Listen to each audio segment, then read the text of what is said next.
ये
चालू कर दिए।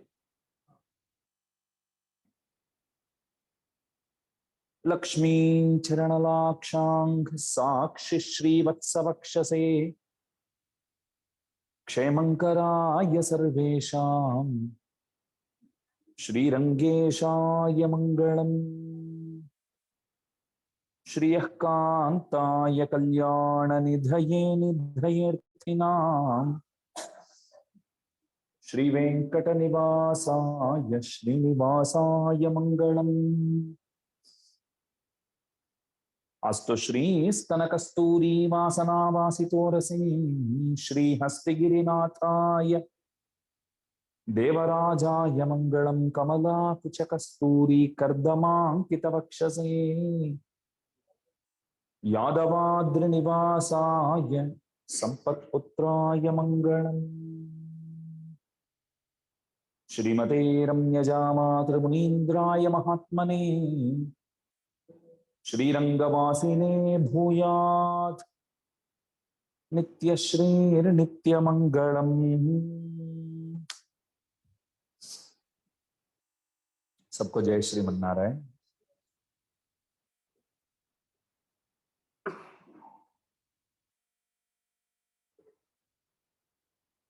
हम सब श्री वैष्णव धर्म के अनुयायी गण हैं। विष्णु जो है वो सर्वव्यापी है, सर्वांतरयामी है।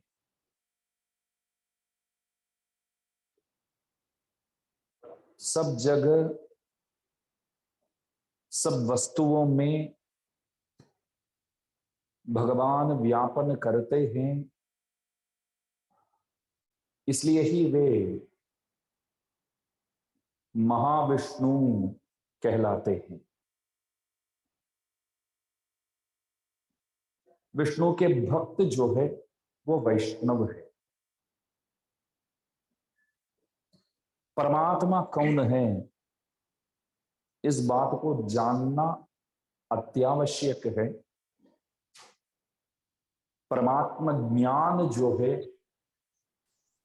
वो अत्यावश्यक है। सबसे पहले हम लोगों को ये मालूम होना चाहिए कि हम कौन हैं, मैं कौन हूं। ये विचार जरूरी है।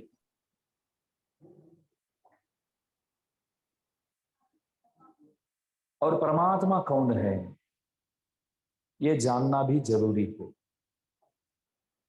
प्रभु से मिलने के लिए क्या उपाय, उपाय स्वरूप जो बोलते हैं, उपाय को जानना वो आवश्यक है। प्रभु से मिलने जाते हैं तो विरोधी वर्ग भी तो होंगे, बाधा जो बोलते हैं,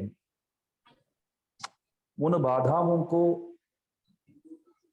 किस तरह जीत कर मैं प्रभु की ओर चलूं वो भी मालूम होना चाहिए। और पांचवा जो है वो प्रभु से मिलने के बाद क्या पुरुषार्थ मैं पाऊंगा, इस बात का ज्ञान। संप्रदाय में अर्थ पंचक बोलते हैं, कभी सुना है अर्थ पंचक? श्री वैष्णवों के लिए अर्थ पंचक ज्ञान जो है वो बहुत जरूरी है। स्वस्वरूप, परस्वरूप, उपाय स्वरूप, विरोधी स्वरूप, पुरुषार्थ फल स्वरूप। सबसे पहले मैं कौन हूं, तो सब जानते ही है अपने आप के बारे में, सब जानते ही है। आपके पास आधार कार्ड है, ड्राइविंग लाइसेंस है, रेशन कार्ड है और पैन कार्ड है, और क्या नहीं है आपके पास, सब है। इलेक्शन कार्ड है, वोटर आईडी वगैरह, सब में तो नाम तो लिखा हुआ है। पहचान जो है वो तो सबके पास तो है ही। जैसे बैंक्स में भी आजकल बोलते हैं अपना आइडेंटिटी देना, के वो ऐसा कुछ बोलते हैं, नो यूर आइडेंटिटी, ऐसा कुछ है। तो वहां जाकर हम बोलते हैं कि भैया ये जो खाता है ये हमारा ही है, ये जो नाम है बस मैं आया हूं, मैं ही हूं, और मेरा डॉक्यूमेंट्स भी मैं बस सामने रखा हूं, देख लीजिए। कहने का तात्पर्य अपने आप के बारे में सब जानते ही है। मैं कौन हूं, आप पूछेंगे मुझसे आप कौन हो, तो नाम बताऊंगा, कहां से आया हूं वो बताऊंगा, और परिवार के बारे में पूछेंगे तो वो भी बोलूंगा, इस तरह है करके। तो स्वस्वरूप अपने आपके बारे में जानना आवश्यक है करके मैं बोलता हूं। ये तो सब जानते ही है, अपने बारे में सब जानते ही है। अपने बारे में सब जानते हैं, मात्र देह और देह संबंधियों के बारे में जानते हैं। अपने बारे में सब जानते हैं, सिर्फ देह और देह संबंधियों के बारे में जानते हैं, अविनाशी आत्मा के बारे में नहीं जानते। आत्मा जो है वो अविनाशी है, वो नित्य है। जैसे परमात्मा नित्य है वैसे आत्मा भी नित्य है। देह जो है वो नित्य नहीं है, वो कर्माधीन है। देह जो है वो कर्माधीन है। आत्मा जो है वो अविनाशी है, अविनाशी है मगर स्वतंत्र नहीं। आत्मा के बारे में जानना है, जैसे इंग्लिश में सोल बोलते हैं। आत्मा जो है वो अविनाशी है, और मैंने शाम को भी सत्संग में बताया था कि अणुपरिमाण है आत्मा जो है वो। भगवान सर्वव्यापी है, आत्मा के अंदर भी वो प्रवेश करते हैं। आत्मा के अंदर भी समावेश होकर प्रभु विराजते हैं। शरीर के अंदर भी प्रभु होते हैं। अंगुष्टमात्रो पुरुषः। ये जो अंगूठा, ये जो साइज है, बस इतना सा प्रभु हृदय कमल में भरते हैं, ऐसा शास्त्रों में कहा गया है। हृदय कमल में जो प्रभु भरते हैं, प्रभु का साइज जो है बस अंगूठा जितना, और आत्मा जो है वो तो अणुपरिमाण है, उसके अंदर भी अनुप्रवेश करके भगवान विराजते हैं। आत्मा अविनाशी है। पुनः कहता हूं, परमात्मा की तरह आत्मा अविनाशी है, लेकिन आत्मा स्वतंत्र नहीं है, परतंत्र है। सबसे पहले ये मालूम होना चाहिए कि आत्मा और देह अलग है, शरीर और आत्मा अलग है, ये मालूम होना चाहिए। आत्मा को चित्त बोलते हैं। चित्त माने जो ज्ञान युक्त है उसे चित्त कहते हैं। जिसमें चैतन्य है उसे चित्त कहते हैं। बाकी सब जितने भी है सब अचेतन है। शरीर जो है वो अचेतन है, ये माइक जो है अचेतन है, सोफा जो है अचेतन है, कुर्सी जो है अचेतन है, सब अचेतन। चैतन्य नहीं। आत्मा चित्त है, चैतन्य है, शरीर अचित है, अचेतन है, और ईश्वर। तत्वत्रय बोलते हैं संप्रदाय में। क्या बोलते हैं? तत्वत्रय। तीन तत्व जो है वो जानने योग्य है, चित, अचित और ईश्वर। चित माने आत्मा, अचित माने ये शरीर से लेकर ये माइक, कुर्सी इत्यादि जितने भी है, ये सब भूमि जितने भी है, सबके सब अचित। और चित और अचित इन दोनों के अंदर अनुप्रवेश करके जो नियंता होकर काम करवाते हैं उसे ईश्वर कहते हैं, वो परमात्मा। इन तीन चीजों को अपने धर्म में हम क्या बोलते हैं? तत्वत्रय बोलते हैं। तत्वत्रय ज्ञान आवश्यक है। कल सुबह सबके लिए घर पे प्रसाद बनाना है, समझो। स्त्रियां बहुत सुंदर काम करते हैं सुबह उठकर। आपको तो पिछले दिन शाम को ही वो टेंशन शुरू हो जाता है कि कल सुबह क्या बनाया जाए। वो आपका टेंशन है, हमारा क्या टेंशन है? कल सुबह आप जो भी बनाएंगे वो कैसे खाया जाए, मतलब कैसे हम खावे, वो टेंशन हमारा है। तो पिछले दिन ही आप निर्णय कर लेते हैं कल क्या करना चाहिए।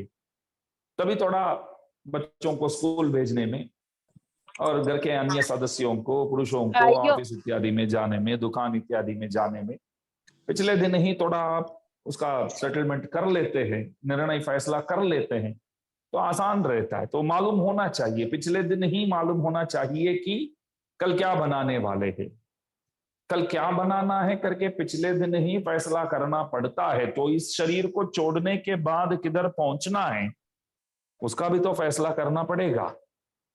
जब कल सुबह के लिए आज ही आप बैठ कर सोचते हैं तो शरीर जो है देहिनाम क्षण भंगुरः, कब तक साथ चलेगा वो कोई ठिकाना नहीं है।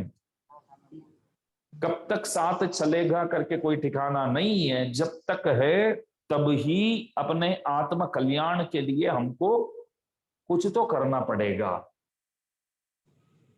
ज्ञानान मोक्षः, शास्त्रों में इस तरह लिखा है कि ज्ञानान मोक्षः, ज्ञानात मोक्षः, ज्ञान से ही मोक्ष संभव है। अज्ञानात संसारः, बारंबार हम यहां जन्म लेते रहते हैं। क्यों? हम सब अज्ञानी हैं। अज्ञानता की वजह से, अज्ञान की वजह से यहां बारंबार आना होता है। स्मृति भ्रंशात बुद्धिनाशः, बुद्धिनाशात प्रणश्यति, गीता जी में भगवान बोलते हैं। तो अज्ञान की वजह से बारंबार यहां आना होता है, आना पड़ता है। एवं संस्मृति चक्रस्ते ब्राह्म्यमाणे स्वकर्म भी, स्वकर्म भी ही, अपने ही कर्मों को भोगने के लिए यहां बारंबार आना होता है। ज्ञानी पुरुष जो है, जो अपने आप को जानता है, जो परमात्मा को जानता है, वो परमात्मा के धाम पहुंचता है और कभी वापस इधर लौटता नहीं है। न च पुनरावर्तते, न च पुनरावर्तते, पुनरावृत्ति नहीं है। वहां जो बंदा पहुंचता है वो वापस आने के लिए सोचेगा भी नहीं, चाहेगा भी नहीं। वो चाहेगा तो भी प्रभु आपको जाने नहीं देंगे, क्योंकि प्रभु के बहुत प्रिय वस्तु है आप, वो मालिक है और हम प्रभु के संपत्ति है। संपत्ति बहुत समय के बाद मिल जाए तो कितने खुश हो जाते हैं हम। समझो, अपना ही जमीन तो किसी ने कब्जा कर लिया, 30-35 साल पीछे लगातार हम कोशिश करते रहे, जिसने कब्जा किया उसको भगाने के सब प्रकार की तरीका जितने भी है सब इस्तेमाल करके देख कर हम थक चुके हैं। हमको अभी लगता है कि वो जमीन कभी वापस हाथ में आने वाला ही नहीं है। मेरा आईफोन निराशा होकर हम बैठे हैं। मानो कि एक दिन सुबह सुबह किसी ने दरवाजा खटखटाया तो जाके खोला तो जिसने कब्जा करके 30-35 साल से बैठा है वो बंदा आया है और हाथ में छावी। साष्टांग प्रणाम करके वो बोलता है कि बोल चुक, माफ कर जो, ये आपके साथ ये इस तरह व्यवहार नहीं करना था। तो अचानक खुल गया आंखें, बस छावी पकड़। अभी न्याय रीति में न्याय मार्ग में चलना चाहता हूं, बस ये केस बेस अभी कर दो भैया, कुछ आगे कुछ लड़ाई बड़ाई सब बंद कर देते हैं, अभी बस चाबी दे देता हूं, कुछ होकर रहो आप। तब हम क्या सोचेंगे, अरे सालों से लड़ रहे थे, जो वस्तु पाने के लिए सालों से लड़ रहे थे तो हम फेल हुए। आज देखो वो स्वयं आकर हाथ में चाबी देकर गया है तो आप बहुत प्रसन्न हो जाएंगे ना, बहुत खुश हो जाएंगे आप। इस तरह जन्मों से हमको पाना चाहते हैं प्रभु, लेकिन उनके सामने हम लड़ते रहे, राम के सामने रावण की तरह। जन्मों से प्रभु बोलते हैं कि ये जो प्रॉपर्टी है ये मेरा, ये मेरी है, ये मेरी है, तो हम माने नहीं।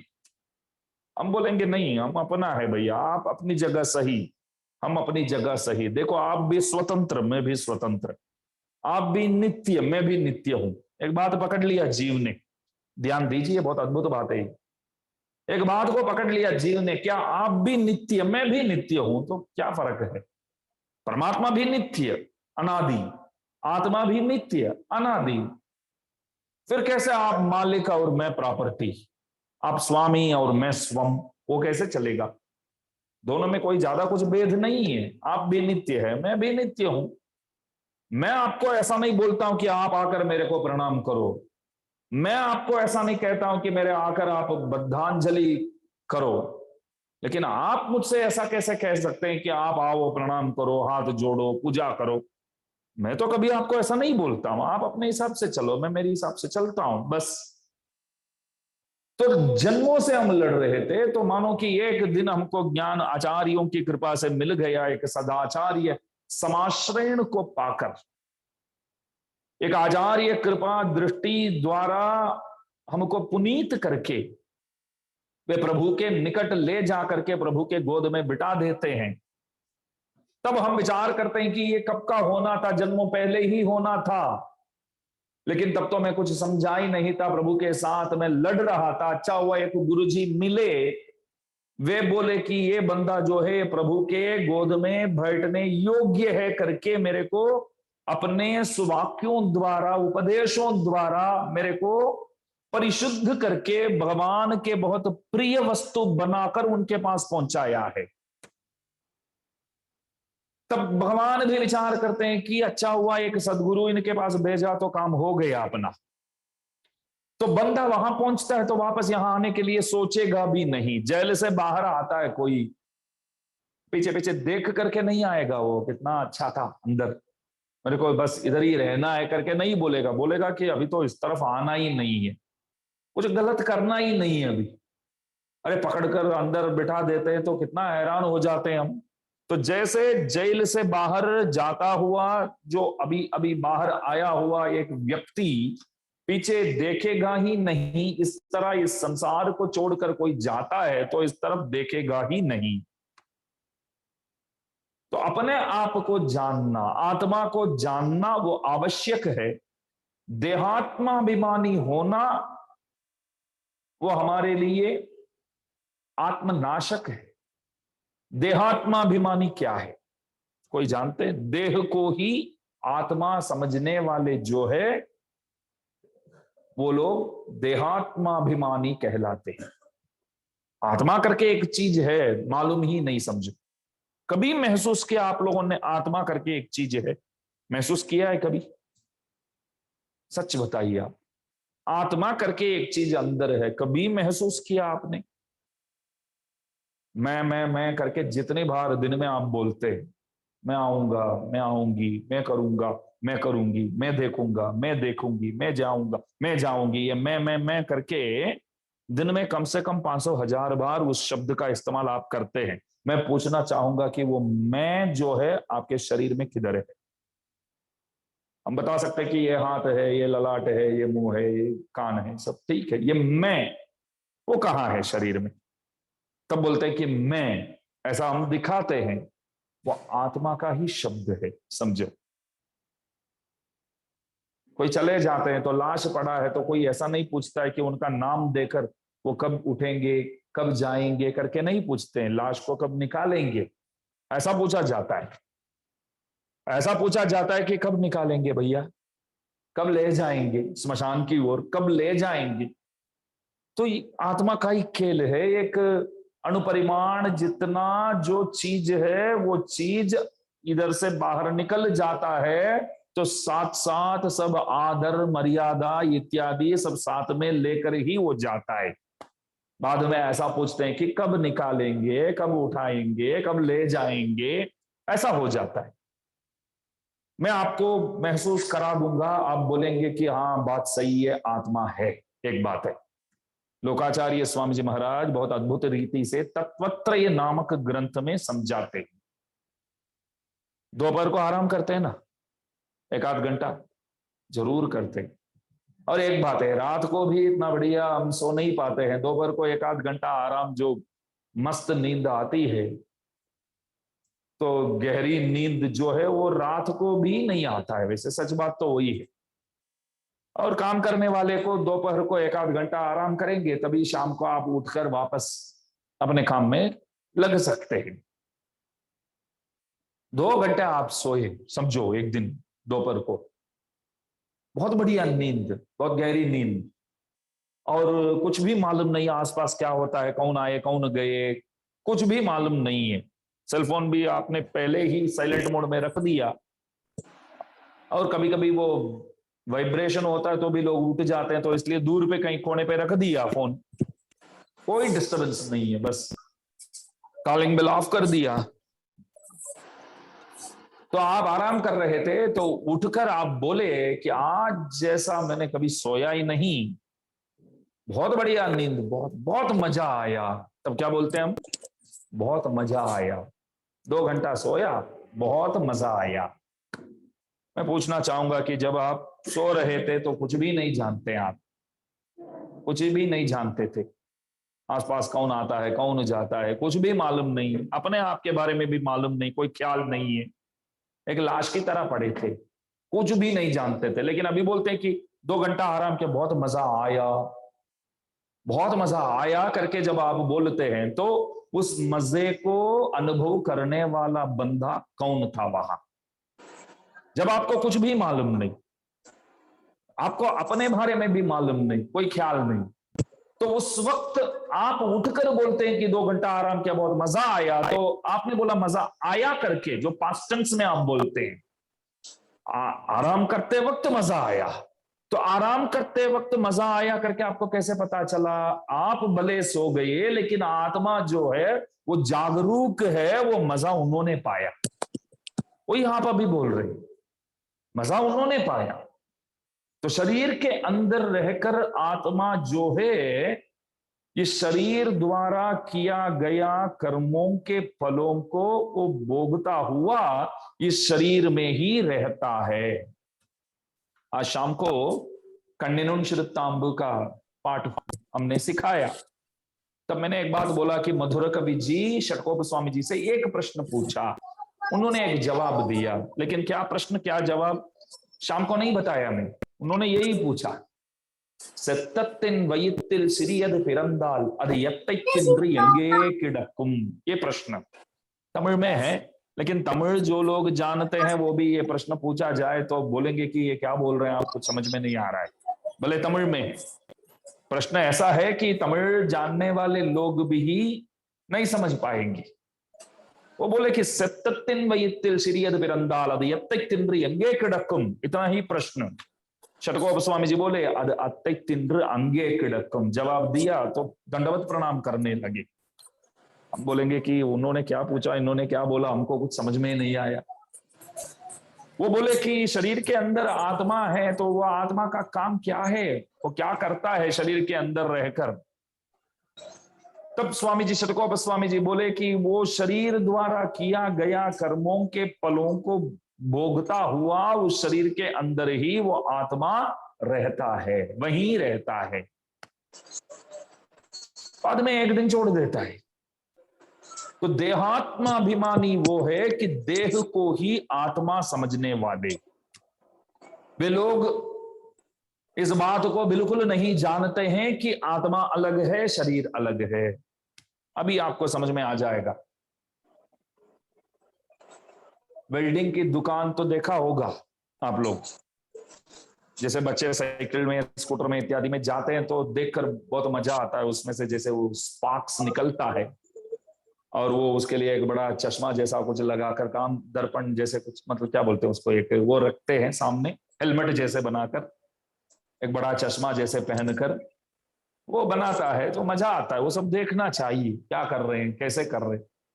और मैंने दुकान के अंदर भी थोड़ा ध्यान दिया तो लोखंड की पाइप्स जो बड़े बड़े होते हैं सब गर्म करके एक कोने में रखा हुआ था, आग में पूरा गर्म करके रखा है। तो देखा तो ऐसा लगा कि पूरा पूरा अग्नि ही है ये। वैसे ये पाइप जो है पूरा अग्नि से बनाया हुआ है, ऐसा है वो, एकदम हॉट, एकदम रेड। जो रेडिश पाइप जो होते हैं अभी अभी ताजा है, गर्म करके अग्नि में उसको अच्छी तरह तप्त करके एक कोने में रखा है। आकार ही बदल गया, समझो, उसका आकार ही अभी बदल गया। जो आयरन दिखना चाहिए वहां, लोखंड जो दिखना चाहिए वहां, वहां क्या दिख रहा है अभी? पूरा लाल अग्नि। तो मैं क्या समझता हूं कि ये पूरा अग्नि है। दुकान वाला बोला, नहीं नहीं, ये पूरा अग्नि नहीं है बेटा, ये अग्नि के साथ संसर्ग जो हुआ तो इसलिए अग्नि जैसा दिखता है, परंतु ये जो है ये लोखंड है। अग्नि के साथ जो संबंध अभी मिला तो ये अग्नि ही दिखता है, बाकी ये अग्नि नहीं है, ये तो लोखंड है। इस तरह आत्मा जो है शरीर के साथ रहने से जैसे लोखंड अग्नि दिखने लगा, वैसे ही आत्मा, इस देह ही आत्मा, ऐसा एक भ्रम जो है वो उत्पन्न हो जाता है। तो एक भ्रम है, आत्मा ही शरीर है, शरीर ही आत्मा, आत्मा ही शरीर में, शरीर ही आत्मा। ऐसे सोचने वाले लोगों का एक नाम दिया गया है देहात्माभिमानी, देह को ही आत्मा करके अभिमान करने वाले। मालूम ही नहीं है आत्मा करके एक चीज है करके। और कुछ लोग ऐसे होते हैं, जानते हैं कि देह अलग और आत्मा अलग, बोलते हैं कि हाँ भैया हम जानते हैं देह अलग आत्मा अलग, जब तक आत्मा है तब तक ये शरीर काम करेगा, और अनेक जन्मों से ये जो आत्मा है विभिन्न देहों को प्राप्त करके कर्मों की वजह से बार बार इस संसार में आता जाता करता है।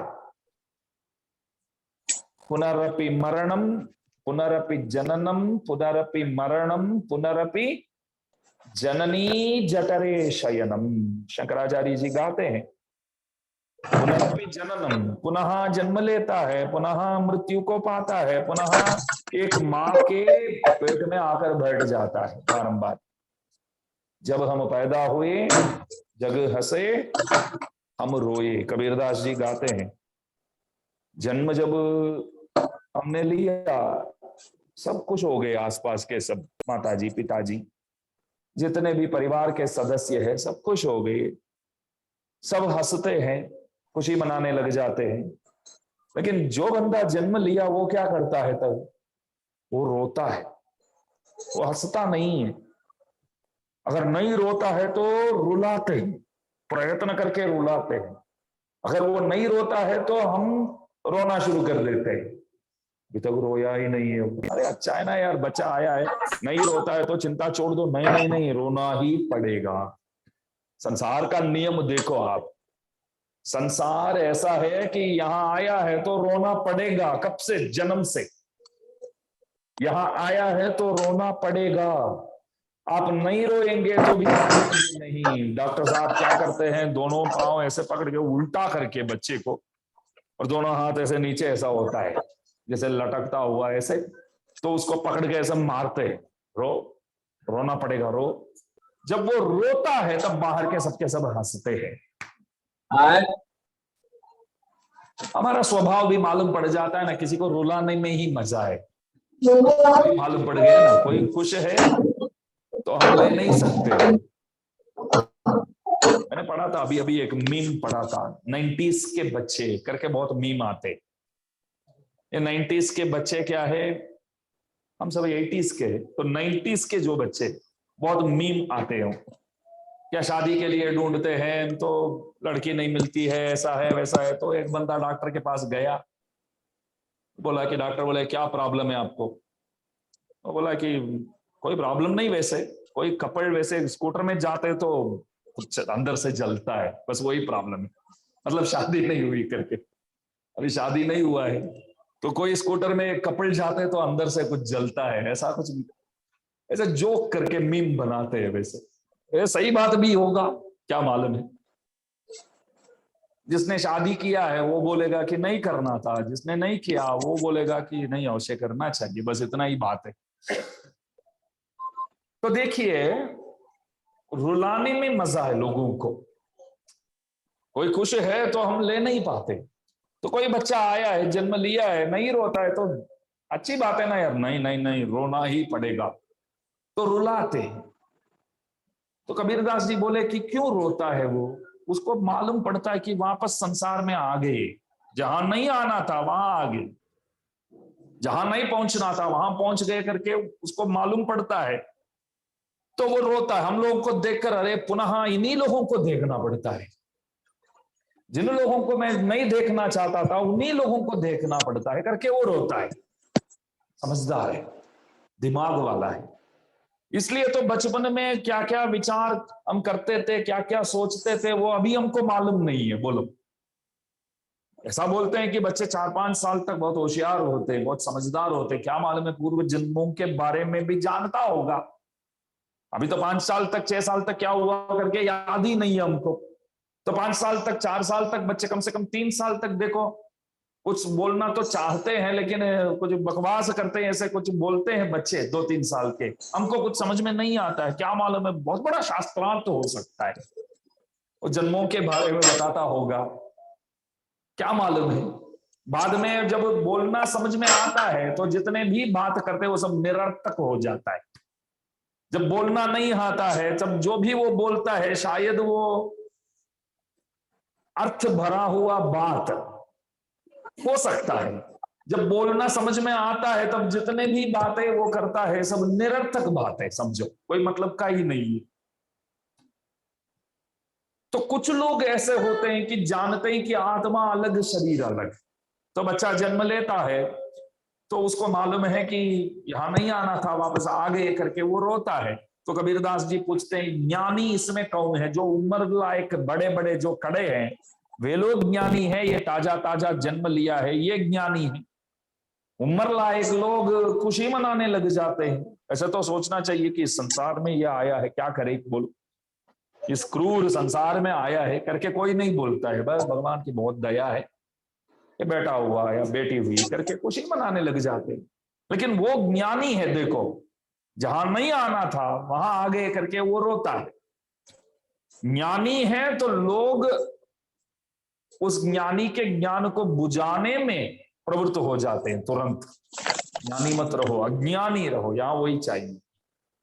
लोग यही चाहते हैं कि सबके सब अज्ञानी होवे, बस वही चाहिए, सबके सब अज्ञानी रहे, लोग वही चाहते हैं। कोई यहां ज्ञानी बनना चाहता है तो चाहते ही नहीं है कोई। आज हम बोलते हैं कि शतकोप स्वामी जी की जय हो, भक्तिसार स्वामी जी की जय हो, लेकिन अपने ही कुटुंब में, अपने ही परिवार में कोई बच्चा इस तरह भक्ति भावना वाला रहेगा तो हम ले पाएंगे उस बात को। हमेशा भक्ति ही करता है, हमेशा बस भजन ही करता है, कोई ना सिनेमा की शौक, पार्क वगैरह नहीं जाता है, पिज्जा वगैरह नहीं खाता है, और लहसुन प्याज इत्यादि सब त्याग कर दिया। वो लहसुन नहीं खाता है, प्याज नहीं खाता है, और सीरियल नहीं देखता है, खास बात है। तो ऐसे मोबाइल में भी कोई ऐसे नॉर्मल सादा मोबाइल रखता है, कोई टच फोन तक नहीं है, 1100 नोकिया का रखता है। वो भी कॉल आने पर इनकमिंग ही बात करता है, आउटगोइंग एक कॉल भी नहीं है, किसी से बात ही नहीं करता है, बड़ा बड़ा दाढ़ी बनाता है। तो आप ले पाएंगे? आप बोलेंगे कि हमारे कुल में कहां से आ गया ये, ऐसा नहीं चलेगा। भागवत जी में आता है, नारद जी के बारे में तो सब जानते ही है। नारद जी भ्रमण करते रहते हैं इधर उधर इधर उधर, एक जगह पे नहीं टिकता है उनको, वो बैठते ही नहीं एक जगह पे। क्यों, आपको मालूम है क्यों भ्रमण करते रहते हैं? वो शाप है नारद जी को, नारद जी को शाप है। एक प्रजापति थे जो सृष्टि के लिए ब्रह्मा जी द्वारा काम दिया गया हुआ था उनको, सृष्टि के काम में ब्रह्मा जी उनको साथ में लेकर सृष्टि का काम करना चाहते थे, तो कुछ काम दिया हुआ था एक प्रजापति। तो उन्होंने 50 बच्चों को उन्होंने पैदा किया, सब मेरे इस काम में मेरे साथ रहे, उनका वो था लक्ष्य। तो 50 बच्चे तैयार भी हुए, बड़े हुए, तो नारद जी पास में जाकर बोले कि अरे ये सब में क्यों पढ़ते हो भाई, भजन करो, सत्संग करो, इसके सिवाय हमारे लिए तो करने योग्य कोई बात नहीं है, बस प्रवृत्ति मार्ग छोड़ दो, निवृत्ति मार्ग में आ जाओ करके उन लोगों को खींच कर सबको उन्होंने बाबा बना दिया। तो प्रजापति ने सोचा कि ठीक है, वो तो ठीक है, नारद जी ने किया है, क्या बोले उनको। तो दोबारा उन्होंने वैसे ही कुछ बच्चों को पैदा किया। तो वापस नारद जी आए, बोले कि आपके भैया लोग भी अभी बहुत बड़े तपस्वी बन गए, आपको भी उसी पंथा में, उसी रास्ते में आना चाहिए, बस ये सब छोड़ दो, ये सृष्टि कार्य करके क्या करने का है, सृष्टि भले आप जितने भी करेंगे तो एक ना एक दिन तो सबका नाश होने वाला ही है। जब नाश होने वाला ही है तो सृष्टि का क्या जरूरत है? जब नाश होने वाला ही है तो सृष्टि करके आप क्या पाने वाले हैं? तो आ जाओ इस मार्ग में। तो लेके गए। तो प्रजापति को लगा कि ये देखो, बारंबार मैं जितना भी प्रयत्न करता हूं, ये बाधा नारद जी कुछ ना कुछ डालते रहते हैं, विघ्न डालते रहते हैं। तो एक जगह बैठ कर वो आराम से बातचीत करेंगे, रुकेंगे, ठहरेंगे, तभी ये संभव है ना। तो शाप देता हूं, तो एक जगह पे आपको टिकेगा ही नहीं, एक जगह आपको टिकेगा ही नहीं। आप इधर उधर बस परिभ्रमण करते रहेंगे, नारायण नारायण नारायण नारायण। लेकिन नारद जी होशियार है, बस ऐसे एक जगह पे भले वो बैठते ही नहीं थे, फिर भी भले आधा मिनट 1 मिनट मिल जाए तो भी जो काम करना चाहिए वो करने में वो समर्थ है। इतना काफी है उनके लिए, बोलो इतना काफी। तो बच्चे ऐसे रहेंगे तो प्रजापति को भी अच्छा नहीं लगता है कि जिस काम के लिए पैदा हुआ है, घर को संभालना चाहिए, बीवी बच्चों को संभालना चाहिए, वो नहीं करता है तो दुख तो लगेगा ही ना। लेकिन जो लोग सब कुछ त्याग करके भगवान के पीछे गए, तो हम बोलते हैं बहुत बड़े संत है, आलवार है, लेकिन हमारे घर में ऐसा कोई होने के लिए तैयार है तो हम स्वीकार करने के लिए तैयार नहीं। ये दुख की बात समझो, अथवा नहीं नहीं दुनिया के साथ साथ चलना पड़ता है। हम क्या चाहते हैं, बच्चे बस पढ़ाई भी अच्छी तरह करें और वेद पाठ वैदिक पाठों को भी अच्छी तरह वो पढ़े और धर्म के बारे में भी जाने। वैसे 50-50 रहे तो वो अच्छा है। जमाना ये 20-20 का हो गया। तो यही हम चाहते हैं, बच्चे बस इसमें पढ़ने में भी होशियार हो और वैदिक धर्म, अपना जो धर्म है इसका भी जानकारी हो और धंधा में भी ध्यान देवे, बस तो अच्छा है, सबको अच्छा लगता है। अगर कोई पूरा पूरा भक्त ही बन जाता है तो स्वीकार करने के लिए समाज तैयार नहीं है। तो देखिए, शरीर को ही आत्मा समझने वाले जो है उसे देहात्मा अभिमानी कहते हैं, और कुछ लोग ऐसा होते हैं कि ज्ञानी होते हैं, संसार के बारे में जानते हैं। हाँ, संसार अति क्रूर है बोलते हैं, शरीर अलग आत्मा अलग बोलते हैं कि हमको अच्छी तरह मालूम है ये शरीर अलग है, इसका नाश निश्चित है, और आत्मा जो है अविनाशी है। हाँ, इतना सारा आप जानते हैं तो आगे कुछ बताइए, आप तब बोलते हैं लेकिन ये जो आत्मा है ये मेरा है, ये किसी का नहीं है। देखिए, देह और आत्मा अलग करके जानते हैं, लेकिन आत्मा भगवान का है करके नहीं मानते। आत्मा भगवान का है करके नहीं मानते, बोलते कि मैं मेरा हूं, प्रभु तू तेरा है, मैं मेरा।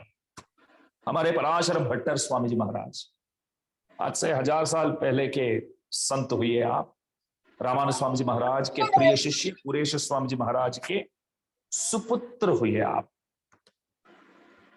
रंगनाथ जी के प्रभु के खास भक्त माने जाते हैं आप, और उनके सुपुत्र माने जाते, प्रभु के सुपुत्र माने जाते। बहुत अद्भुत कथा है। कुरेश स्वामी जी महाराज वैसे कांचीपुरम के पास कूरम करके एक नगरी है, वहां के राजा थे, राजा जैसे थे, तो सब कुछ त्याग करके विभीषण की तरह, विभीषण जैसे राम के पास गया तो कुरेश स्वामी जी रामानुज के पास गए, सब त्याग करके गए। तब से क्या है, रोज उच्च वृत्ति करते थे, भिक्षा के लिए सुबह निकलेंगे, जो कुछ मिलेगा तो प्रभु को भोग लगाकर वो पाते थे। आजकल हम लोगों को, आप लोग इतना सगवट सेवा आप लोग करते हैं, जैसे गाड़ी में भी एसी कोच, वहां से उतरते हैं तो वहां से लाने के लिए गाड़ी लेकर आ जाते हैं, और यहाँ भी जैसे देवलोक जैसे महल में मकान में सब सारी व्यवस्था करके देते हैं। मैं कभी कभी विचार करता हूँ, इतने सारे सुविधाएं उपलब्ध है, फिर भी पहले के आचार्यों जैसे हम कोई प्रचार नहीं कर पाते। आचार्यों के जमाने में, आज से 50-60 साल पहले की बात है, दास के दादाजी और पूज्यपाद गादी स्वामी जी महाराज जैसे आचार्य लोग हर जगह जाकर इतना प्रचार किए हैं, तो कोई जगह पे कोई ऐसे कोई आज की तरह फैसिलिटीज वगैरह बिल्कुल उपलब्ध नहीं थी, फिर भी प्रचार खूब कर पाए। बोलो, ट्रेन में जाते थे तो देखो, सुबह घर पे खाकर ट्रेन में बैठ जाते तो 2 दिन के बाद उतरने के बाद ही हाथ पांव धोते थे। ऐसे तपस्वी लोग थे, समझो, उठते भी नहीं थे अपने सीट से, ऐसा सुना है। भगवान को ऐसे पेट के मतलब एक थैली में प्रभु को पूजा सेवा जो है वो रखे, वो ऐसे पहन लेते, जैसे स्कूल के बच्चे पीछे लगाते हैं वैसे आगे लगा देते थे, तो इधर बैठ जाते थे। बड़े पेट वाले होते थे, तो पेट तो भगवान के लिए बढ़िया से बढ़िया सोफा जैसा समझो, तो उसमें प्रभु बैठ जाते थे। तो ट्रेन में इस तरह बैठ जाते प्रभु को ऐसे पकड़ के, तो ट्रेन स्टेशन पहुंचने के बाद ही सीट से उठकर निकलते, पानी तक नहीं पीते थे, क्योंकि पानी पिएंगे तो उठना पड़ेगा फिर। ऐसे अपने आप को, अपने शरीर को अपने वश में रख पाते थे। बात तो ये है, मैंने ऐसा सुना है कि 3 दिन के लिए जो खाना चाहिए वो खाना एक ही दिन में भी खा सकते थे, बाद में 3 दिन वैसे भूखा भी रह सकते थे, भूखी भी। बहुत अद्भुत बात है ये सब। आजकल इतने सारे सुविधाएं, रात को बैठे तो सुबह आ गए, वैसे फ्लाइट्स भी है हर जगह, कनेक्शन के लिए कनेक्टिविटी तो बहुत है, आराम से आ जाते हैं। सब प्रकार की सेवाएं करने के लिए आप सब तैयार है, लेकिन जो प्रचार होना चाहिए वो हमसे होता नहीं है। क्यों? कारण यही है कि सुविधाओं के पीछे हम सब पागल हो गए, प्रचार के पीछे नहीं हुए। वे लोग प्रचार के पीछे पागल थे, उन्मत्त थे, क्या मिलेगा, क्या फैसिलिटीज मिलेगा करके कभी विचार किया ही नहीं। क्या करें, समय ऐसा है। तो पराशर भट्टर स्वामी जी महाराज के पिताजी कुरेश स्वामी जी महाराज, वो सब त्याग करके रामानुज स्वामी जी के पास जाकर उनके शिष्य हो गए, और रोज भिक्षा के लिए निकलेंगे, जो मिलेगा वो प्रभु को भोग लगाकर वो पाते थे। एक दिन बहुत बारिश हुआ, बाहर निकल ही नहीं पाए वो, तो वैसे ही घर पे ही रहे उनके धर्मपत्नी के साथ। आंडाल नामक धर्मपत्नी, वो गोदा जी अलग है आंडाल, ये आंडाल अलग है, कुरेश स्वामी जी की धर्मपत्नी। तो पत्नी विचार करती है कि पतिदेव कुछ पाया ही नहीं, आज उन्होंने प्रसाद लिया ही नहीं, वो स्वयं उन्होंने भी कुछ लिया नहीं है, फिर भी अपने बारे में कहां सोचते हैं, पति के बारे में, बच्चों के बारे में। ये तो औरत है, पतिदेव ने कुछ खाया नहीं है, क्या बात है। तो रात को प्रभु रंगनाथ भगवान प्रसाद पा रहे थे मंदिर में, तो घंटा नाद जो है वो सुनाई दिया।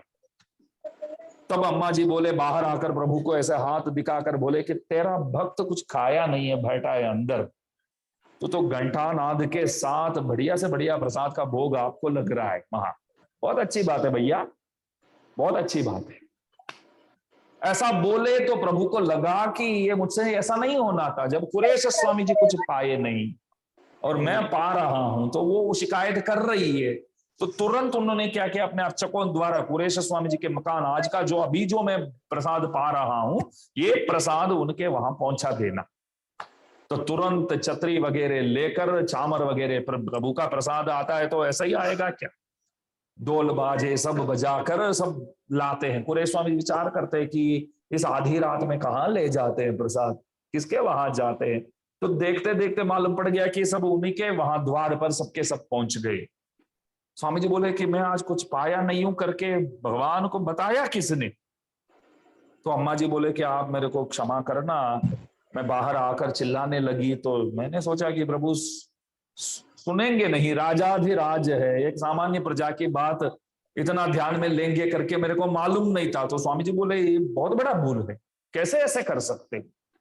अरे हम अपने को जो प्रभु दिए हैं तो उसके लिए प्रभु के पास जाकर थैंक्स बोलना उचित है। जो नहीं दिए हैं करके वहां जाकर शिकायत करना वो अनुचित है, वो करना नहीं चाहिए।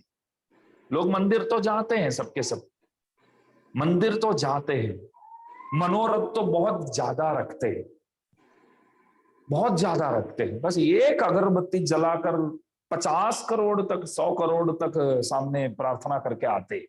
एक अगरबत्ती, एक पैकेट भी नहीं, एक अगरबत्ती जलाते हैं और बोलते हैं बस ये कर दो, वो कर दो, ये कर दो, वो कर दो। गलत बात है ना, नहीं करना चाहिए। प्रभु के सामने इसलिए जाना चाहिए, जो कुछ उन्होंने दिया है उसके लिए थैंक्स तो बोलो, कोई नहीं बोलता है।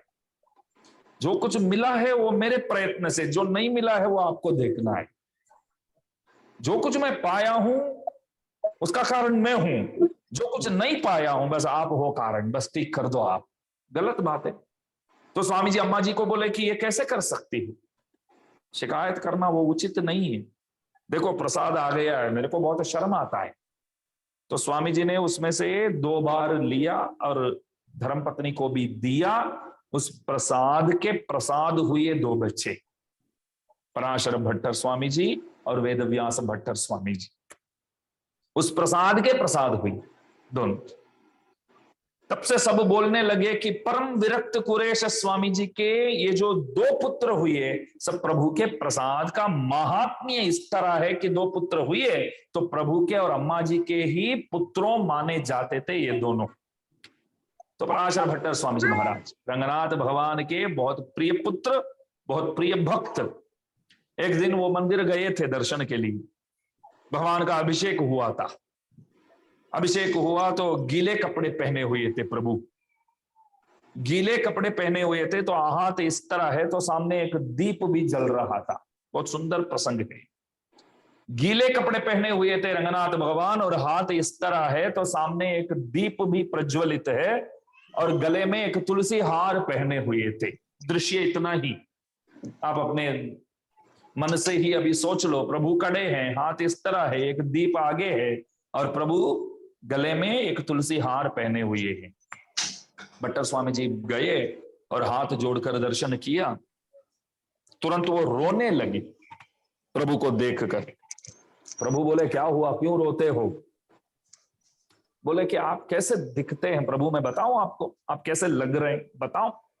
भगवान बोले, बहुत बड़ा विद्वान है आप बोलेंगे तो बहुत अच्छा लगेगा, मजा आएगा, बोलो कैसा दिखता हूं मैं।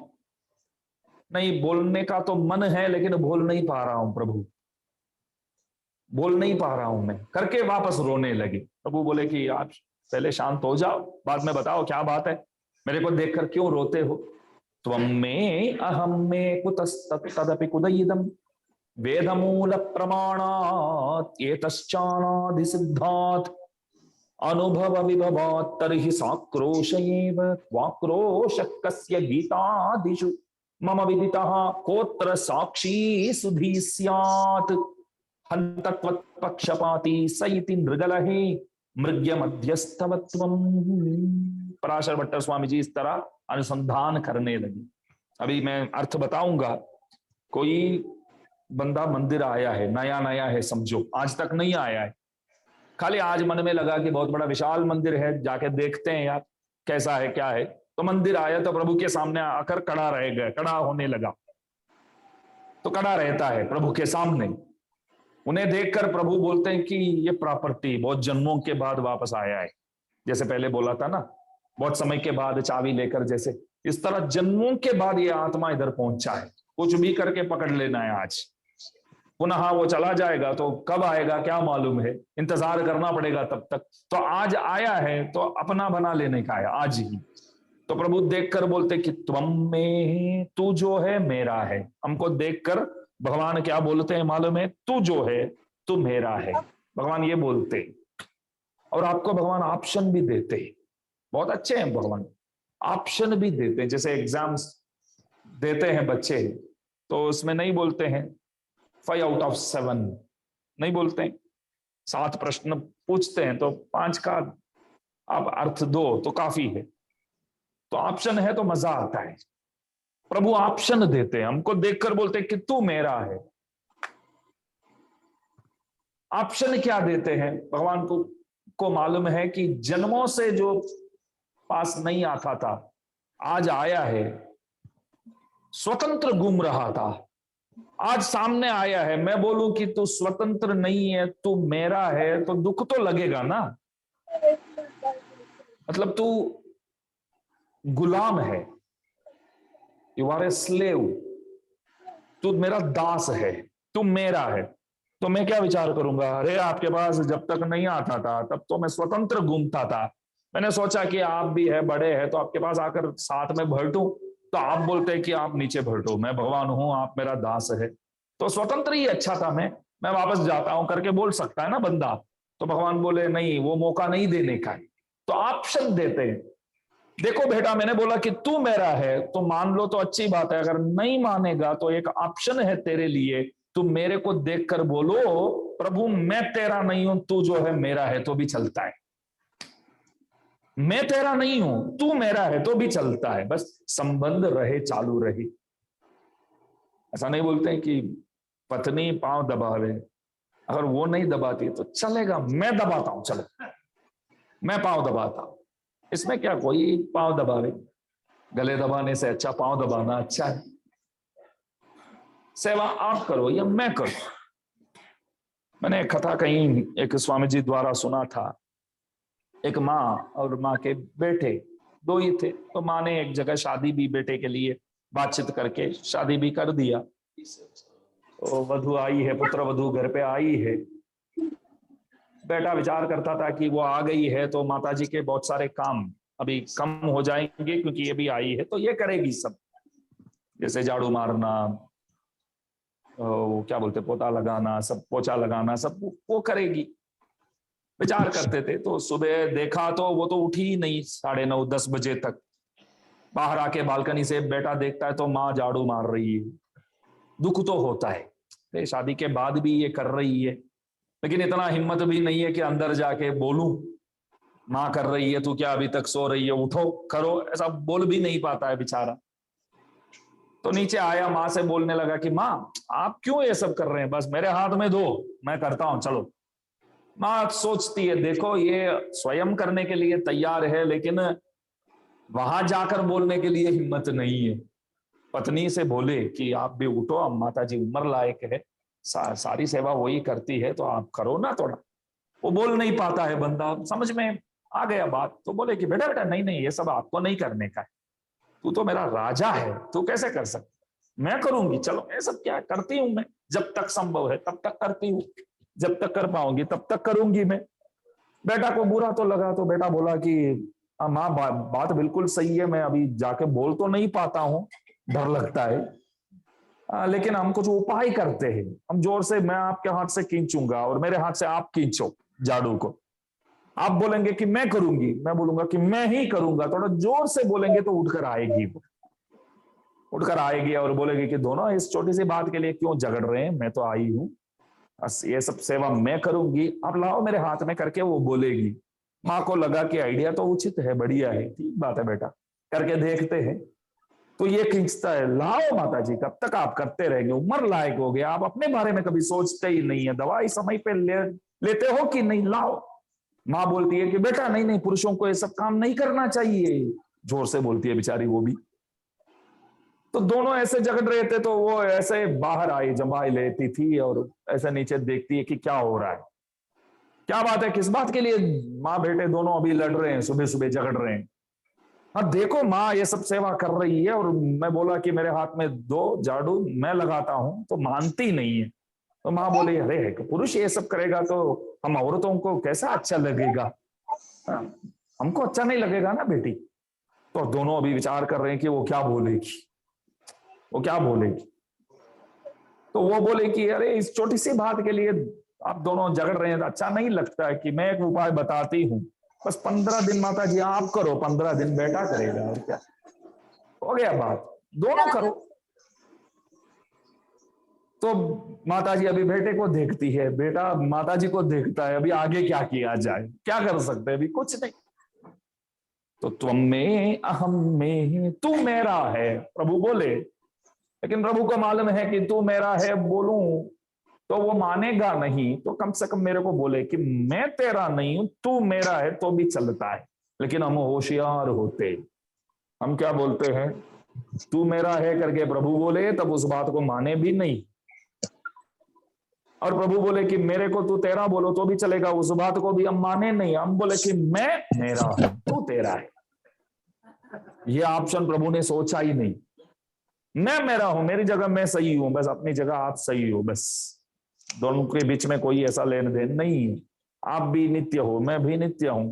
भगवान बोले ऐसा कैसे चलेगा, ऐसा कैसे चलेगा, ऐसा भगवान जोर से पूछते, क्योंकि ये ऑप्शन तो उन्होंने सोचा ही नहीं, ऐसा कैसे चलेगा। तुरंत जीवात्मा बोलता है कि तू भी अनादि, मैं भी अनादि, और क्या चाहिए, तेरा भी आदि अंत नहीं है, मेरा भी आदि अंत नहीं है, और क्या चाहिए। नहीं नहीं, फिर भी वेदों में ऐसा बताया गया है कि जीव जो है वो परमात्मा का दास है, जीव जो है वो परमात्मा का दास है करके वेद वेदांतों में घोषित किया गया है, तो इसलिए तू मेरा है। ये बोलता है कि अनुभव सिद्धांत, बस प्रैक्टिस में ऐसा नहीं है कि प्रैक्टिस में जन्मों से बस मैं भी हूं आप भी है, तो दोनों अलग अलग है भैया, दोनों के बीच में से कोई संबंध नहीं है। शास्त्रों में होगा, शास्त्रों में अनेक बातें बताते हैं, कौन आजकल शास्त्रों के हिसाब से चलता है, बोलो, शास्त्रों में अनेक बातों बताया गया है, कौन मानता है। शास्त्रों में लिखा होगा कि जीव परमात्मा का दास है, मेरे को मानने की क्या जरूरत है, मैं नहीं मानूंगा। फिर बोले कि नहीं, गीता जी में मैंने भी बोला है, प्रभु बोले, हम सुनने लगे, हम बोले क्या आप खुद बोलेंगे, आपका ही ग्रंथ है और उसमें आप लिखेंगे कि जीवात्मा मेरा दास है, तो हमको मानने की क्या जरूरत है, अपने ग्रंथ में आप बोलेंगे तो ये सबूत है क्या। भगवान बोले नहीं, आழ்वार लोग भी हुए, आचार्य लोग हुए, सब बोलते हैं कि जीवात्मा जो है वो परमात्मा का दास है। हम बोले इस तरह करते करते, अरे वो आழ்वार लोग आचार्य लोग सब पक्षपाती है, बस आपके पक्ष में है सबके सब, कोई हमारे पक्ष में नहीं है। आपके पक्ष में जो होते हैं वो आपके लिए ही बोलेंगे ना, अगर कोई हमारे पक्ष में रहेंगे तो हमारे लिए बोलेंगे। आழ்वार लोग ज्ञानी लोग आपके पक्ष में है तो आपके लिए बोलते हैं। तो प्रभु विचार करते हैं कि मैं क्या करूं, अभी किस तरह समझाऊं कि ये जो आया है ये मेरा है, कैसे मैं स्थापना करूं इस बात को। तो भट्टर स्वामी जी बोले, प्रभु आप अभिषेक करके अभी गीले कपड़े के साथ दर्शन दे रहे हैं, और हाथ इस तरह है, एक दीप प्रज्वलित है और तुलसी हार पहने हैं, तो मुझे ऐसा लगता है कि सामने जो आया है उस बंधा से आप ये कह रहे हैं कि शपथ करने वाले जो होते हैं ना, प्रतिज्ञा करने वाले, मैं शपथ सौगंध का के बोलता हूं, कसम खाता हूं करके जो बोलते हैं, तो पहले जमाने में स्नान करके आते थे, स्नान करके आकर प्रभु के सामने सौगंध खाते थे, अभी स्नान करके तो प्रभु कड़े हैं, गीले हुए कपड़े के साथ कड़े हैं, तो स्नान कर लिया उन्होंने, तो गीले कपड़े के साथ कड़े हैं। और सौगंध खाते थे तो क्या करते थे, जो जलता हुआ दीप को बुझाते हुए ऐसे हाथों से ऐसे बुझाकर प्रतिज्ञा खाते थे, सौगंध खाते थे। ऐसे कपूर को भी जला करके उसके ऊपर ऐसे हाथ रख के भी सौगंध खाते थे लोग पहले जमाने में। इस जमाने में कसम का भी कोई मर्यादा रहता था समझो, आजकल तो सौगंध का कोई मर्यादा नहीं है। तो वो जमाने में कसम खाते थे तो क्या करते थे कि कपूर को जलाकर मैं सौगंध खाता हूं, कसम खाता हूं करके उसको ऐसे बुझाकर वो करते थे। तो सामने दीप प्रज्वलित है, प्रभु का हाथ इस तरह अभय हस्त ऐसा है। तो भट्टर स्वामी जी बोले कि मेरे को लगता है कि आप अभी ये शपथ ग्रहण जो है वो करने वाले हैं। गीले कपड़े भी है, स्नान करके खड़े हैं आप, और हाथ इस तरह है, शपथ करके सौगंध खाने वाले हैं आप। बोलेंगे कि तू मेरा है, गीले कपड़े के साथ मैं कसम खाता हूं तू मेरा है, मैं झूठ नहीं बोलता हूं, ऐसा प्रभु बोलने वाले लग रहे हैं अभी। और साक्षी चाहिए ना, कसम खाते हैं तो पास में कौन था, सबूत कौन है, तो तुलसी हार पहने ना, वो तुलसी हार सबूत है। तुलसी हार कल बोलेगा साक्षी। तो भट्टर स्वामी जी बोले आप ऐसे लग रहे हैं, प्रॉपर्टी आप ही के है फिर भी आपको कितना कष्ट पड़ता है, संपत्ति आपका है फिर भी उस संपत्ति को पाने के लिए आपको कितना कष्ट उठाना पड़ता है, सहन करना पड़ता है, वाद विवाद तर्क इत्यादि करना पड़ता है हमारे साथ। रावण को क्यों राम बोले, गच्चानुजानामि रणोर्ध्वितस्त्वं, गच्चानुजानामि, आज जाओ और कल आओ, बोले ना राम। ये कथा तो सबको मालूम है ना, आज जाओ और कल आओ। मार सकते थे, एक बाण काफी है, एक बाण काफी है। उस दिन इतना थका हुआ था रावण, बाण प्रयोग की भी कोई जरूरत नहीं है, ऐसे बाण उठाएंगे तो करके गिर जाता था वो, इतना थका हुआ था।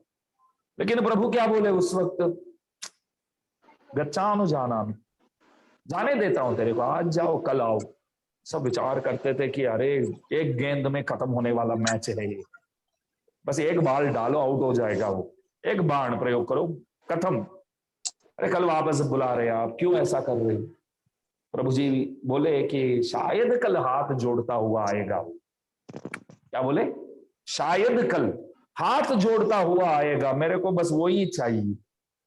अम्मा जी बोलते कि हाथ जोड़ने की भी कोई जरूरत नहीं है, जैसे एक बॉर्डर में राम रहेंगे, एक बॉर्डर में रावण, तो मेरे को ले जाओ और वहां से मेरे को छोड़कर राम, बस बुल हो गया भैया, ज्यादा टेंशन मत लो, ज्यादा विचार मत करो, चिंता मत करो, मन में मत रखना भैया, बस मैंने भूल कर दिया और सीता मैया को देखो छोड़ दिया यहाँ, ऐसा हाथ करके जाओ। ऐसा करने की भी जरूरत नहीं है, बोलो, हाथ जोड़ने की भी जरूरत नहीं है। तो ऐसा करके हाथ दिखाकर प्रभु बोल हो गया, देखो सीता मैया छोड़ दिया हूं, मैं जाता हूं, इतना काफी है। तो भी वो माना नहीं। तो भगवान बोले दूसरे दिन शायद वो अपने अस्त्र शस्त्रों को छोड़कर, आयुधों को छोड़कर, एक हाथ, दोनों हाथ को इस तरह जोड़ता हुआ मेरे सामने आएगा तो स्वीकार करूंगा मैं। वेदांत देश के स्वामी जी महाराज एक अद्भुत बात बोलते, प्रभु के सामने हम गए तो प्रभु, मैंने सुबह भी बोला था, नाराज तो हो जाएंगे प्रभु क्योंकि हम सब पापी हैं। तो प्रभु बोलते हैं कि देखो मैं अस्त्र प्रयोग करने वाला हूं तेरे प्रति, तू पापी है, अस्त्र प्रयोग करने वाला हूं। तो वेदांत देश के स्वामी जी बोले कि आप कृपा करेंगे तो आप भी बच जाएंगे, मैं भी बच जाऊंगा। आप अस्त्र प्रयोग करेंगे तो मेरे को भी अस्त्र उठाना पड़ेगा। आप मेरे को निग्रह करना चाहेंगे, निग्रह करने के लिए अस्त्र प्रयोग करेंगे तो हमको भी बस इस्तेमाल करना पड़ेगा, वेपन से उठाना पड़ेगा। फिर प्रभु बोले कि कैसे बात करते हैं ये, आप भी उठाएंगे क्या? हाँ, अरे लड़ेंगे आपके सामने, इसमें क्या है, हम भी अस्त्र उठाएंगे। क्या अस्त्र है आपके पास? प्रत्यस्त्रम अंजलि रसौ तव निग्रहास्त्रे, प्रत्यस्त्रम अंजलि रसौ, हमारे पास जो अस्त्र है बस ये है वो। इस अस्त्र के सामने प्रभु का कोई अस्त्र काम नहीं करेगा। मतलब कोई प्रभु के सामने हाथ जोड़ लेते हैं तो प्रभु को मानना ही पड़ेगा। अंजलि ही परमा मुद्रा क्षिप्रम देव प्रसादिनी, प्रभु के कृपा जल्द से जल्दी पाने के लिए एक सरल उपाय जो है वो अंजलि है। ये अस्त्र आप उठाएंगे तो प्रभु के सारे अस्त्र वहां फेल हो जाएंगे। कोई अस्त्र काम नहीं करेगा। अस्त्रों सब प्रभु से बोलेंगे अरे वो तो हाथ जोड़ता है, अभी क्या करे, कुछ नहीं कर सकते। तो प्रभु को कृपा करना ही पड़ेगा। तो हमारे पास जो अस्त्र है वो ये है। लेकिन हम क्या करते हैं, ऐसे दोनों हाथ पीछे रखते हुए बोलते हैं कि तू तेरा है, मैं मेरा हूं बस। तो प्रभु ऐसे दिखते हैं कि सौगंध खाने वाले जैसे, तू मेरा है ऐसा। आखिर ये याद रखना कि हम जो है, हम स्वतंत्र नहीं है, हम परतंत्र है। हम प्रभु के हैं और उनके भक्तों के, प्रभु और उनके भक्तों के हैं। तो देहात्माभिमानी नहीं होना है और स्वातंत्र्याभिमानी नहीं होना है। देहात्माभिमानी वो है जो देह को ही आत्मा समझने वाले, स्वातंत्र्याभिमानी वो है जो अपने आप को अपना ही समझने वाले, मैं मेरा हूं करके बोलने वाले। मैं प्रभु का नहीं हूं और किसी का नहीं हूं, यह गलत बात है। तो देहात्माभिमानी भी नहीं होना है, स्वातंत्र्याभिमानी भी नहीं होना है। तो ये स्वस्वरूप अपने बारे में जानना जो है, इसी बातों को, इन्हीं बातों को जानना है। तो अपने बारे में जानना मतलब स्वस्वरूप जो बोलते हैं वो यही है। हम अपने बारे में जानकर उसके बाद प्रभु कौन है, परमात्मा कौन है, वो मालूम होना चाहिए। देवी देवताओं तो बहुत है, नहीं, बहुत सारे देवी लोग, बहुत सारे देवतागण, 33 करोड़ बोलते, 11 रुद्र, 12 आदित्य, 8 वसु, अश्विनी देवता 2, कुल मिलाकर कितना हुआ बोलो? हाँ 33। 11 रुद्र, 12 आदित्य, 8 देवता, 8 वसु बोलते, और अश्विनी देवता 2। ये 33 जो नंबर आपको मिला है, ये 33 डिपार्टमेंट्स है। इसके नीचे 33 करोड़ देवता गण आते हैं। तो ऐसा है। तो सबके सब हमसे बड़े तो है सब देवता। परमात्मा कौन है, ध्यान में रखिए। परमात्मा कौन है, किस तरह फैसला किया जाता है?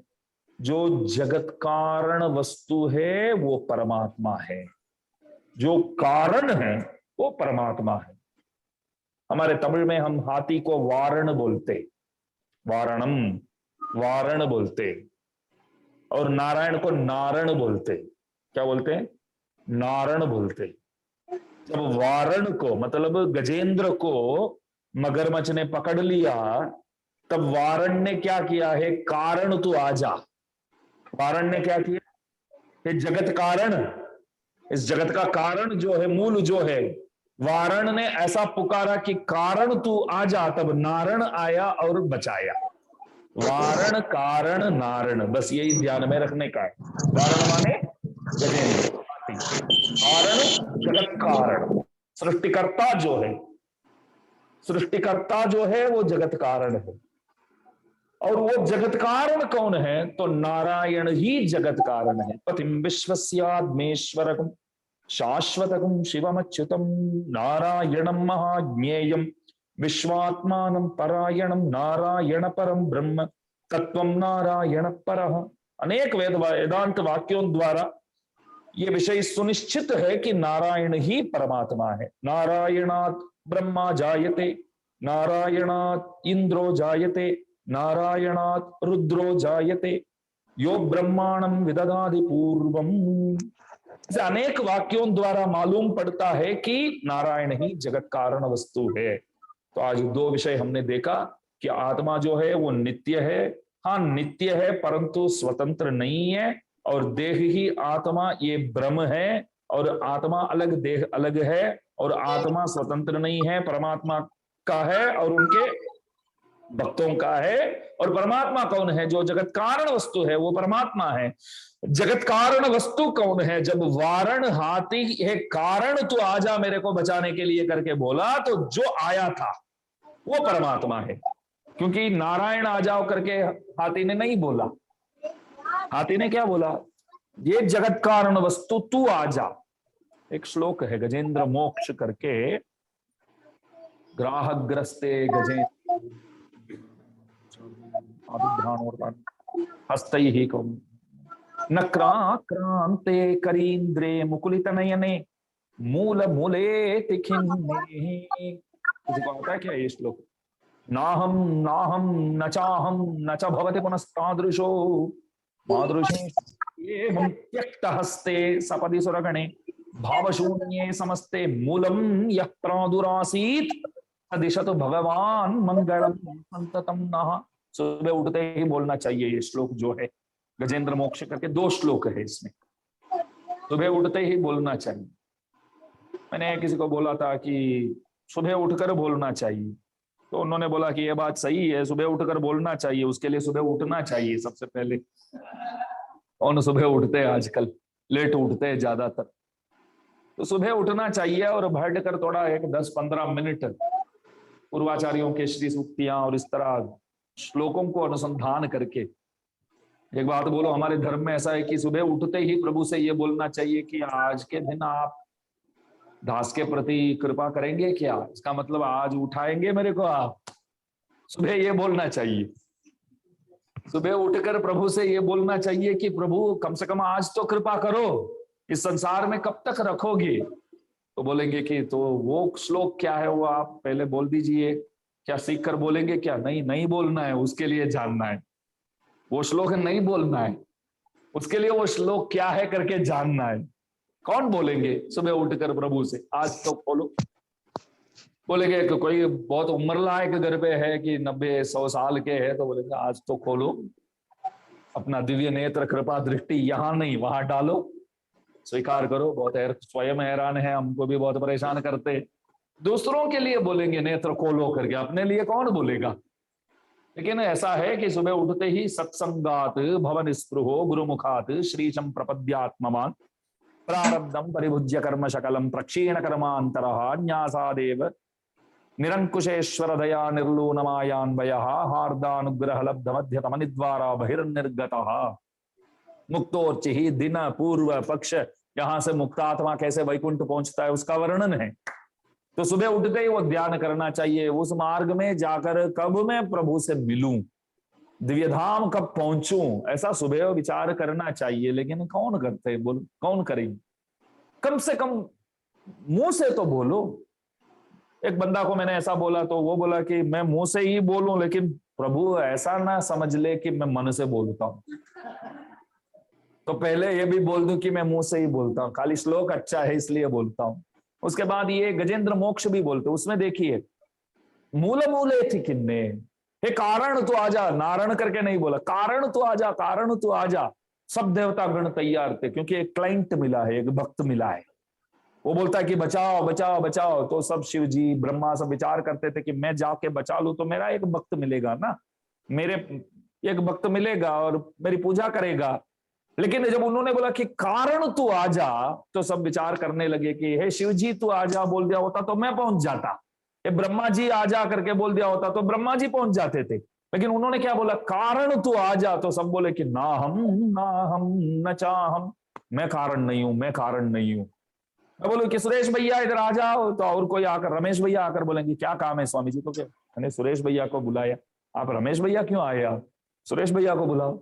तो कारण करके जब उन्होंने बोल दिया तो शिव जी आएंगे, ब्रह्मा जी आएंगे, तो वो क्या बोलेगा? आप कारण हो गया, मैंने कारण को बुलाया, उनको आने दो। तो वारण जब कारण करके बुलाया तो आया नारायण आया, तो जगत कारण वस्तु जो है नारायण है, तो जीवात्मा जो है वो नारायण का है। तो इसलिए परस्वरूप को इस तरह जानना चाहिए। और सुबह मैंने बताया था कि श्री वैष्णव संप्रदाय है हमारा, इस धर्म के प्रथम गुरु हुए भगवान। हमारे धर्म के प्रथम गुरु कौन है? भगवान है। ये कैसे मालूम पड़ता है? आप सबको मालूम है, प्रथम गुरु नारायण है, ये बात आप सब जानते हैं। कैसे जानते हैं? मैं बोलूंगा तो आप बोलेंगे कि हाँ ये हम जानते। किसने बोला था? लक्ष्मीनाथ समारंभाम नाथ यामुन मध्यमाम अस्मदाचार्य पर्यंताम वंदे गुरु परंपराम। किसने बनाया इस श्लोक को? पुरेश स्वामी जी महाराज। इसमें क्या बोलते हैं देखिए, लक्ष्मीनाथ समारंभाम, हमारे धर्म के आद्य गुरु, प्रथम गुरु जो है वो लक्ष्मी नारायण। और नाथ यामुना मध्यमाम, नाथ मुनि जी, यामुनाचार्य जी, इस चैन ऑफ सीरीज जो है गुरु परंपरा, एक चैन है ये, जैसे आप गले में पहनते हैं ना, एक चैन जैसे पहनते हैं, तो वैसे है गुरु परंपरा।